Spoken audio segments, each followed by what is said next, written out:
تتحدث عن مواقع التواصل الاجتماعي، لو تتحدث عن برامج، تتحدث عن صفحات. لا انا اقول مواقع التواصل الاجتماعي كان لها تاثير سلبي 100% على المنتخب. زين. بس تقول لي مقدمين البرامج، اقول لك بنسبه يعني تصل الى 20 30%. بعض المقدمين ترى يعني وصلوا مرحله حتى قاموا يتجاوزون على اللاعبين. صح مو صح؟ كأس آسيا قطر تجاوزوا حتى على المدرب بالمؤتمر الصحفي. صح مو صح؟ هم استهزأ المدرب. هسه استهزأ.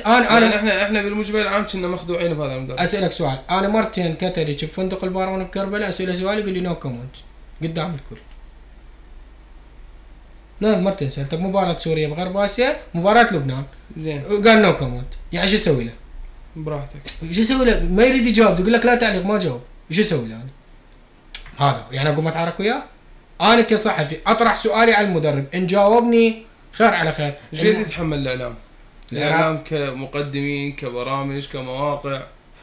لا مهم، ما تقدر تذبها براس انت تتحدث عن يعني تتحدث بصوره عامه. يتحمل يعني بنسبه 40% يتحمل، واتحاد كره القدم يتحمل 60%، لان اختياراته هاي اختياراته.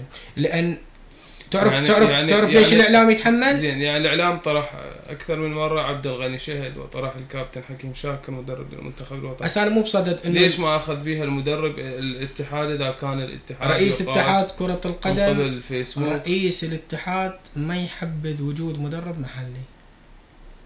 بالتالي يعني ما مهتم للاعلام.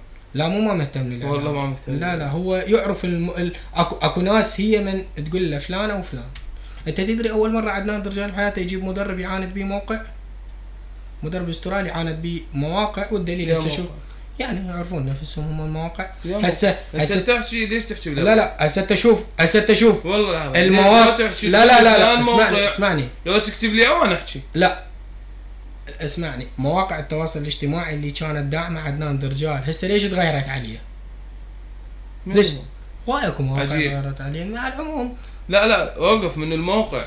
اي معروف. المعروف الموقع اللي قريب من رئيس اتحاد كرة القدم. معروف. ممكن هو لو يعني هو لو ابيض لو اسود ماكو رمادي عباس. اكو 3 مواقع. منو؟ 3 معروفات. والله القريبات لا القريبات من اتحاد كرة القدم. منو تعرفهم استاذ حيدر؟ ما له دخل استاذ حيدر. لا منو؟ يعرفوها الجمهور، ما يحتاج تطلع من عندي. هو رئيس اتحاد ما يعرفهم.